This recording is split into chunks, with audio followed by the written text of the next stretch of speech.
Hi everyone, and thank you for joining our webinar titled Using Data to Support Your FAFSA Completion Campaign. My name is May Whiting, and I am the Data and Research Manager at Alabama Possible.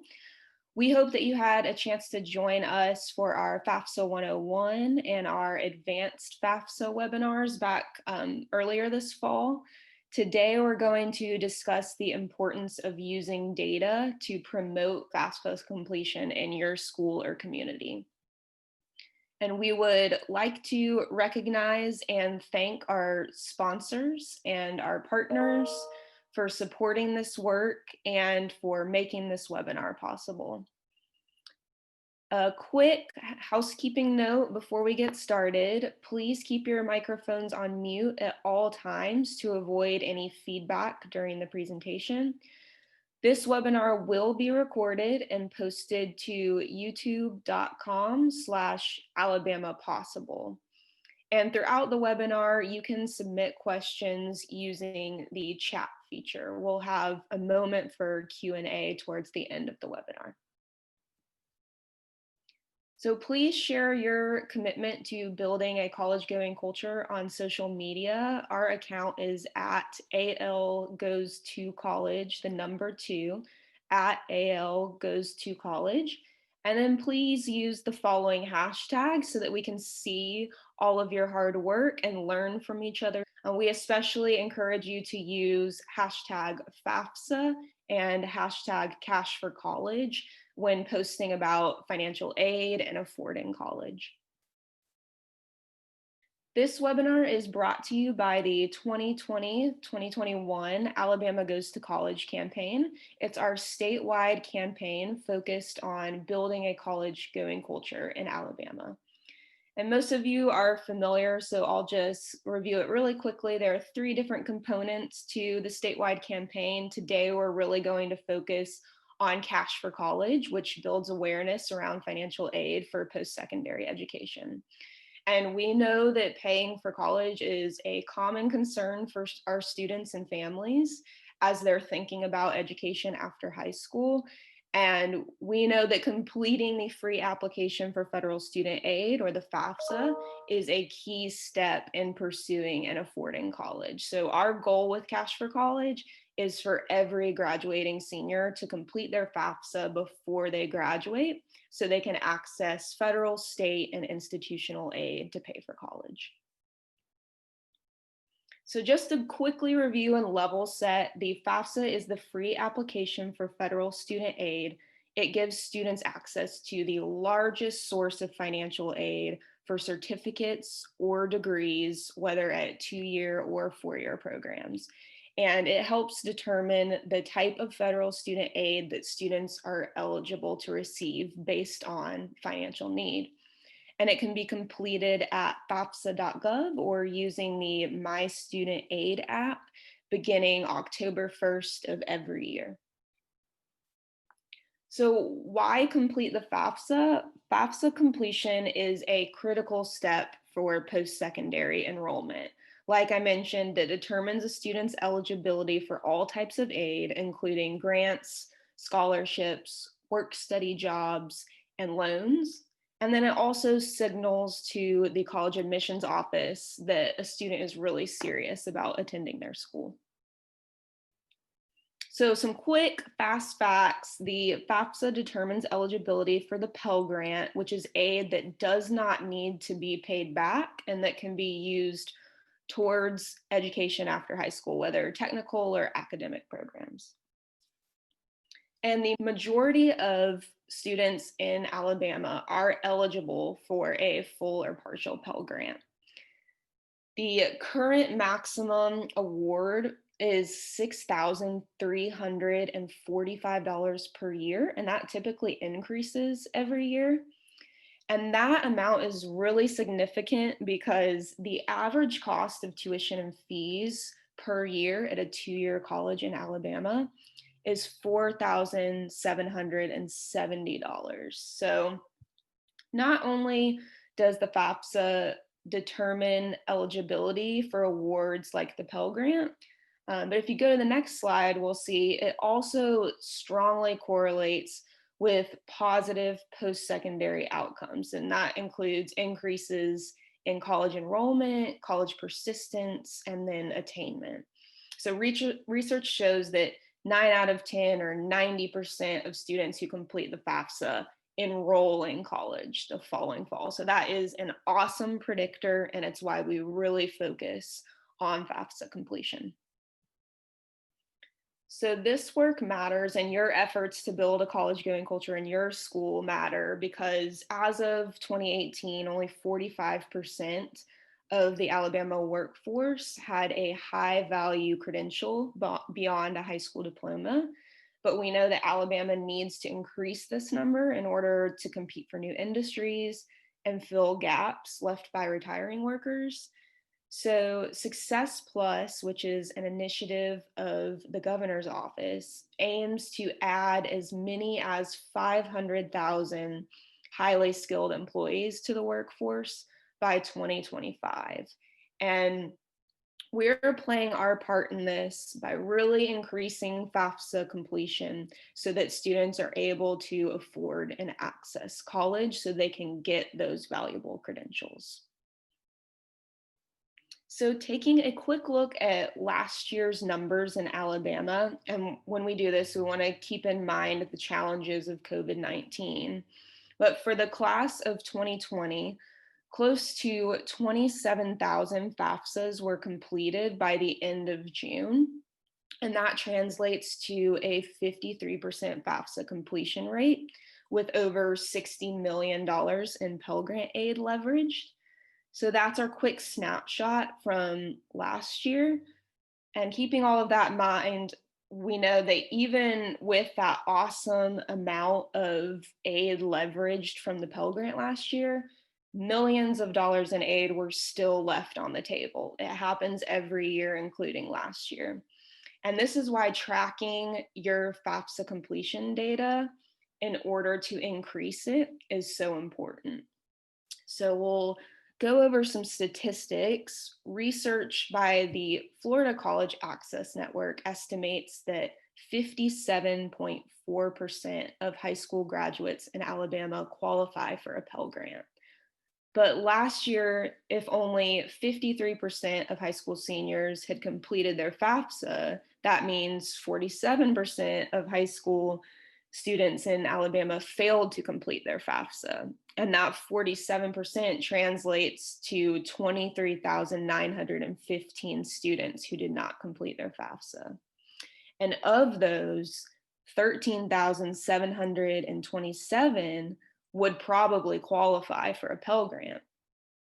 So if we use the most recent data from the US Department of Education, then we know the average Pell Award for a student in Alabama is around $4,303.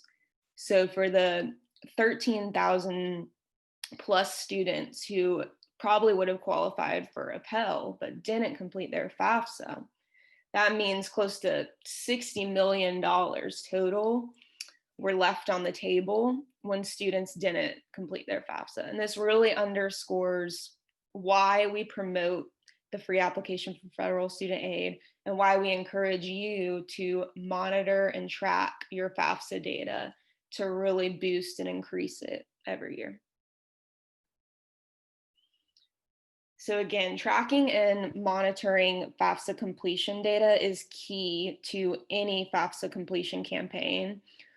College access organizations around the country emphasize that using data is critical to monitoring progress and improvement. So on the left, you'll see our recent blog post highlights some tips and lessons that were learned from our 2019-2020 award winners.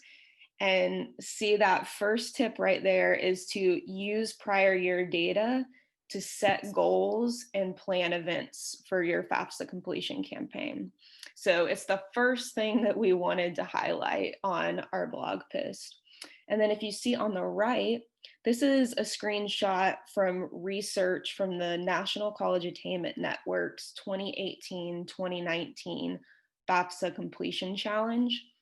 And that research found that using data to track, target, assess, and adjust was part of 2 of the 5 essential conditions for a successful FAFSA completion campaign. So essential conditions number 4 and 5 are really focused on how we use data to reach out to students, to monitor our progress, and then adjust along the way. So we in Alabama have 2 tools to make this possible for educators. You can access our Cash for College data dashboard at alabamapossible.org/dashboard. And on the Cash for College data dashboard, you're able to access school-wide data. The dashboard is updated weekly throughout our FAFSA cycle, so from October through June. And it's really a great way to see how your campaign is progressing. So we're actually going to do a demo of the dashboard today. So as you can see, the first page that you come to is our state overview. And this is going to give you a statewide view of FAFSA completion. We just received updated enrollment numbers from the Alabama State Department of Education. Those came out this week. So we just put in new 12th grade enrollment numbers for every school across the state of Alabama. So what we have on our state overview page is the number of FAFSAs completed, the total number of seniors in the state. And when we divide FAFSA completions by total enrollment, we get our completion percentage. So we have that for this year, and this data is current as of November 20th, 2020. That's the most recent data release from the US Department of Education. But we can compare it to last year's data around the same time. So you can see that this is from November 22nd, 2019. And you'll see that the completion percentage last year at this time was a little bit higher. We weren't dealing with all of the challenges that COVID presents. So we're about 4.8 percentage points different when we compare this year to last year. And you'll see we have another column that shows improvement or decline, and we have a decrease of 21.22%. So I'm going to show you really quickly, we're going to go back to our slides. I'm going to show you how we are calculating that number. We calculate year over year percentage change to tell us our improvement or decline. And the formula we use is this year minus last year over last year times 100. So I'm going to give you one example on our next slide. So let's say that 2019-2020 FAFSA completion was 62%. And 2020-2021 FAFSA completion is 65%. So we take this year's 65% minus last year's 62%, all over last year's 62%.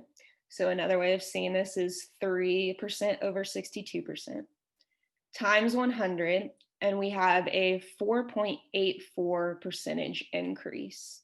So that is how we're getting our percentage increase or decrease, just so that everyone knows where that number is coming from on our dashboard. So I'll go back to our dashboard now. So then we have a pie chart, and it shows the number of completed FAFSAs, the number of incomplete FAFSAs, and the number of missing FAFSAs. And let me explain the difference between incomplete and missing. So incomplete are FAFSAs that have been submitted to federal student aid, but are not considered complete. So they've been started, submitted, but have not been fully completed yet. Missing is just the number of students in the state who have not even started a FAFSA. And then, of course, the green part of the pie chart are completed FAFSAs. So all of those are 100% done.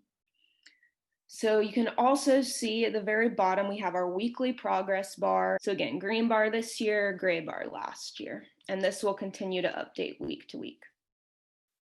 So if we go to the top, we see we have more tabs up here. If we go to our By School tab, we will be able to see by school. So we can search by school name. We can search by city. We can search by county, school size, district, those who are participating in Cash for College, and we can even search by low income rates. So I'll point out our school size. We consider small schools to be schools that have 1 to 99 seniors.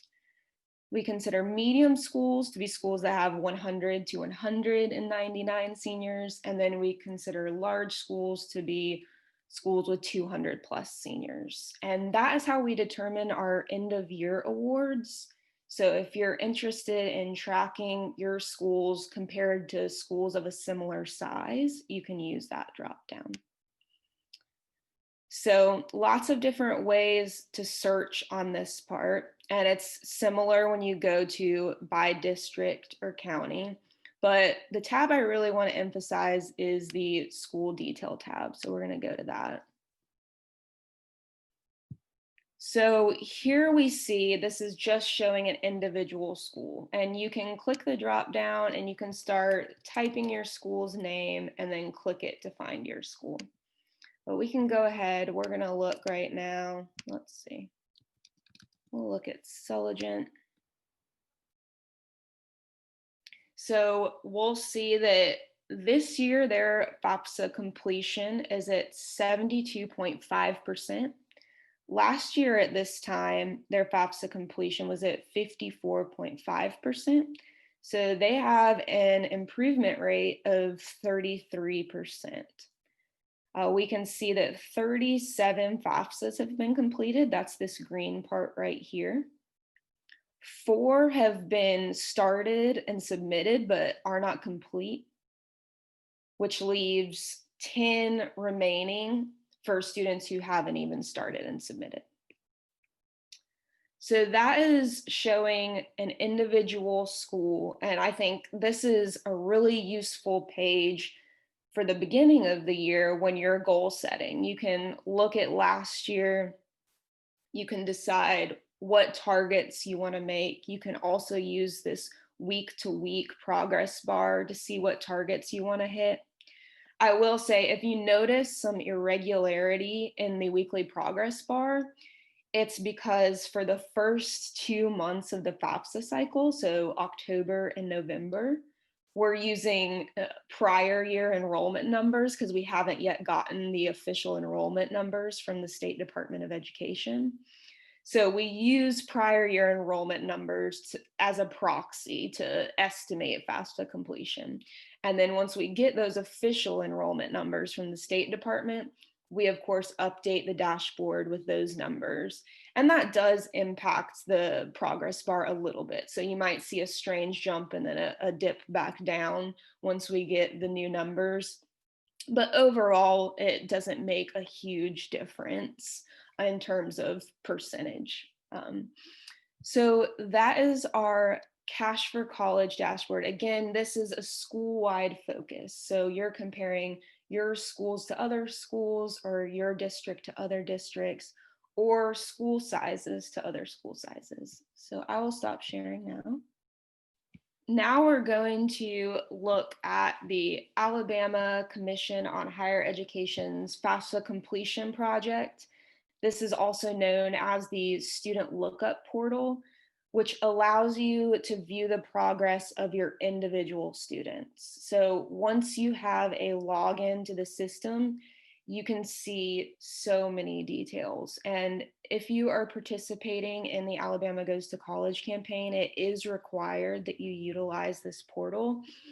This tool in particular is critical for keeping pace with FAFSA completion, because you can very intentionally reach out to those students who have a few steps left or who haven't started at all. You'll be able to see those details.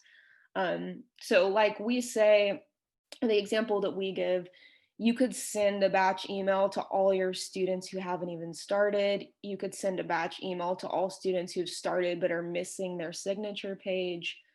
Or you could send a a batch email to all the students who have completed the entire process and really congratulate them.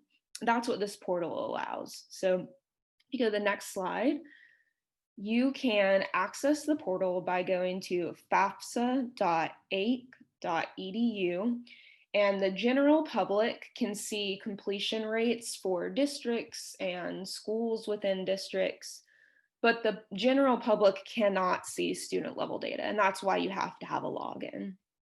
You're able to search by district and school. Districts are alphabetized, and then the schools within each district are alphabetized. But in the upper right-hand corner, there will be a login button, and you'll enter your username and password, and then click login.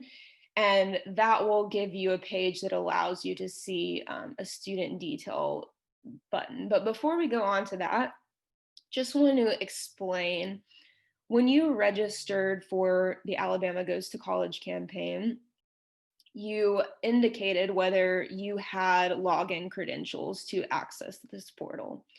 If you indicated that you did not have a login for the portal, then we've followed up with you by email to explain that process, what it looks like to gain access. But just to give an overview, and I'd be happy to answer any questions about this, you either gain access through your district's local access manager, or LAM, or through your district's superintendent. So those are the two main ways to gain access.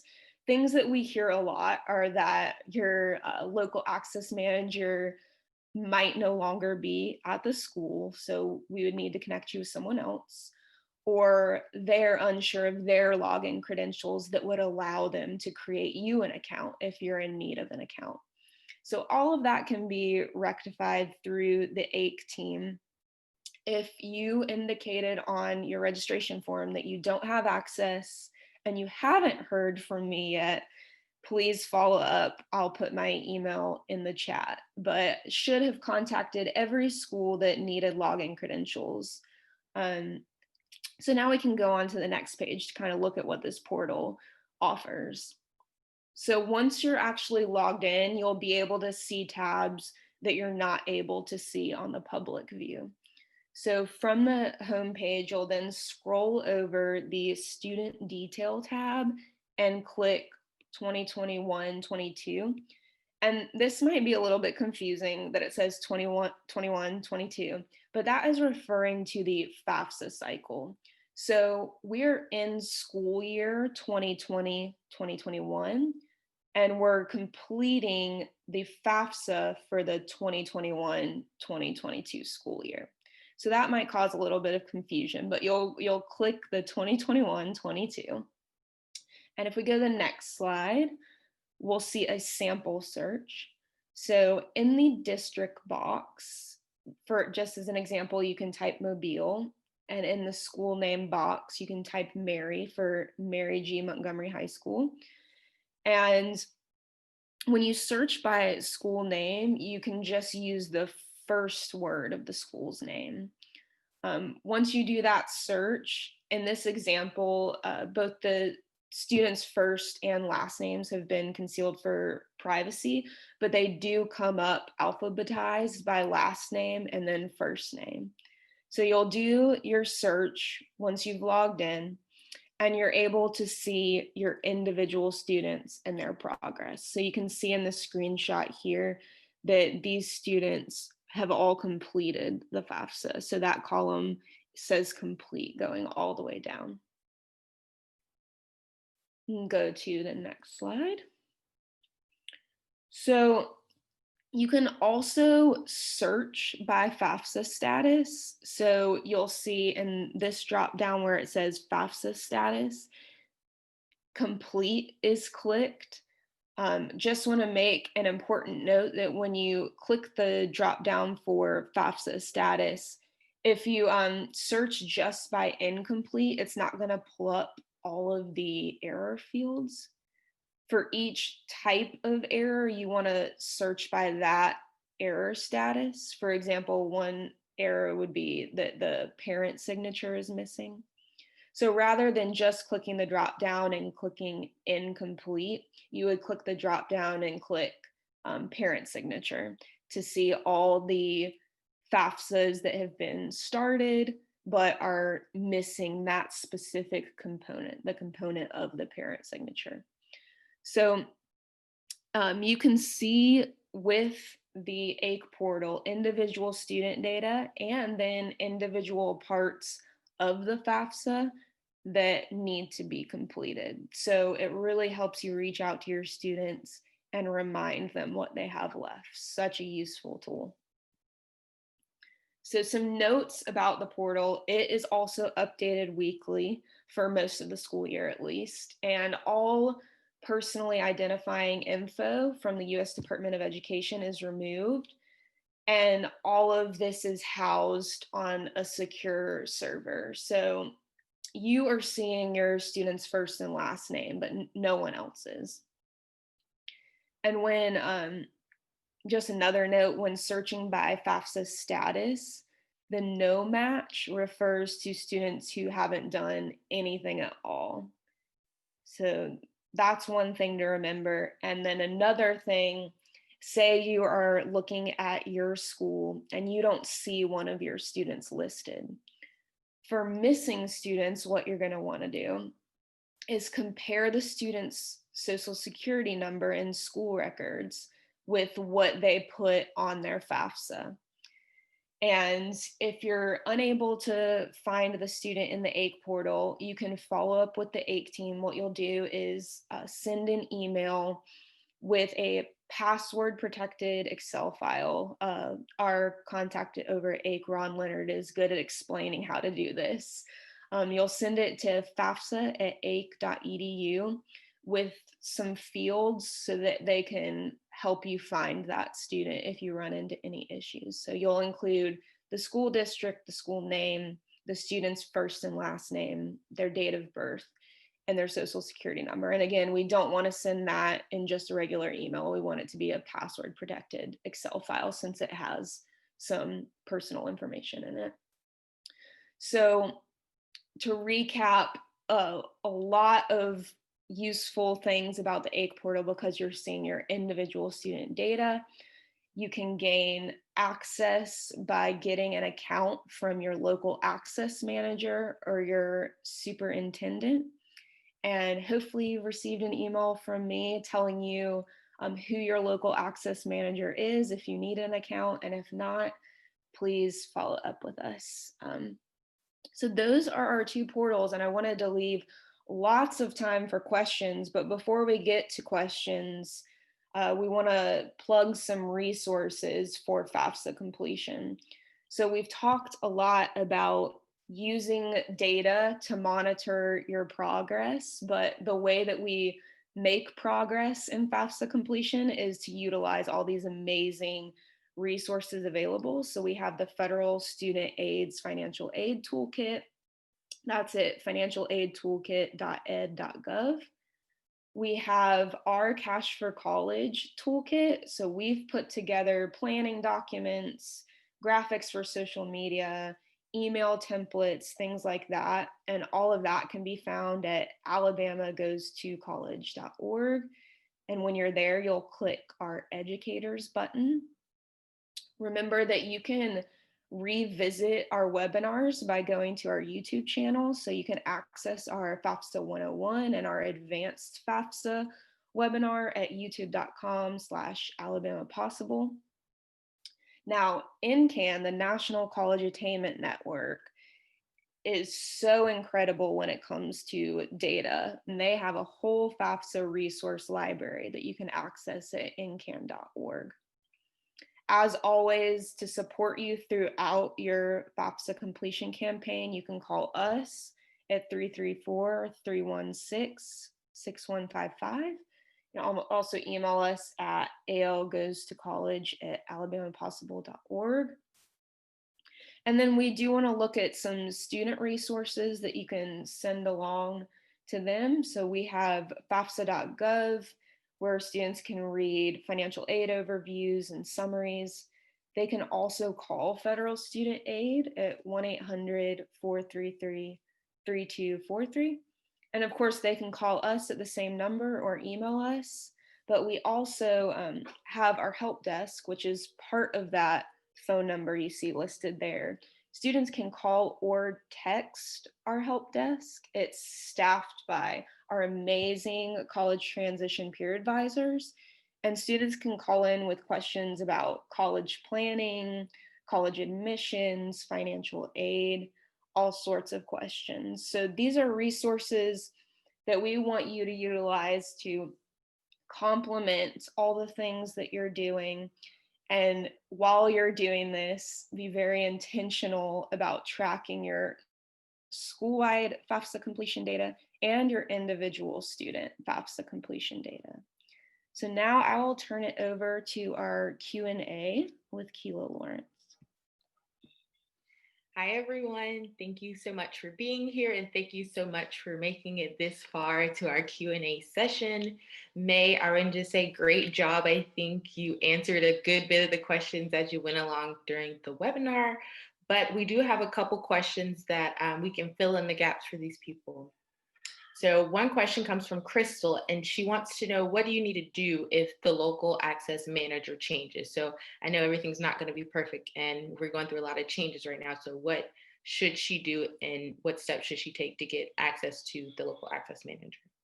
Yes, so the superintendent will be responsible for appointing a new local access manager. So we usually begin an email conversation or a call with AIC, including the superintendent and all of the educators at the school who want access but haven't been able to get it because a local access manager is now gone.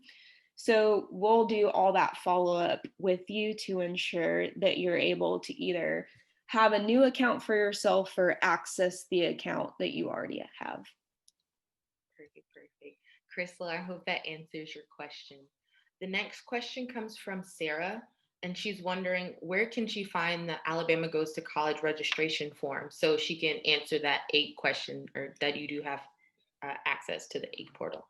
Oh, yes. Let me get that link really quick. Okay. It is alabamapossible.org/register 2020-21. So we can definitely add that to the chat. And that's where you'll register for our Alabama Goes to College campaign. Okay, we have one more question from Christina. And Sarah, I hope that answered your question. But now we have a question from Christina. I'm going to read it straight from the chat. And maybe, Christina, you can give a little bit more clarification as I read. So you say, usually there is such a concentration on prospective high school graduating seniors. Is this information applicable to any student at any age for college? So yes, tell me if I'm interpreting your question correctly, but a lot of our financial aid awareness materials in our Cash for College toolkit can really be used for any high school grade. Now, when it comes to tracking FAFSA completion, that's going to be something you do during a student's senior year. They're going to be filling out the application as they're applying to college. So that most often takes place senior year, but there are a few things that you can start ahead of time as it relates to the FAFSA. So I'll give one example. Students can create their FSA ID, which is essentially their username and password for filling out the FAFSA. They can create that FSA ID prior to their senior year. So there are some steps that students can take in advance of 12th grade to kind of get ahead and get ready for filling out the FAFSA. And we definitely encourage you to have financial aid conversations way before senior year. Get them familiar with the vocabulary of financial aid and all of what it takes to be able to afford and plan for college. But the data is that we're talking about today, that data will only pertain to your high school seniors. Christine, you can let us know in the chat if we answered your question. At May, wonderful job. I don't see any other questions. I think you answered most of ours during the chat. If anyone has any more questions, feel free to send them right now. We'll wait a couple seconds to see if any of them come in, but we are nearing the end of our webinar. Wait a couple seconds. Okay, I'm not seeing any, so Manisha, you can go to the next slide. As usual, we want to stay connected with you now more than ever. You can reach us via email at algoestocollege@alabamapossible.org. You can also go to the alabamagoestocollege.org website. So thank you so much for joining us today, and we hope you learned something, and let's stay connected.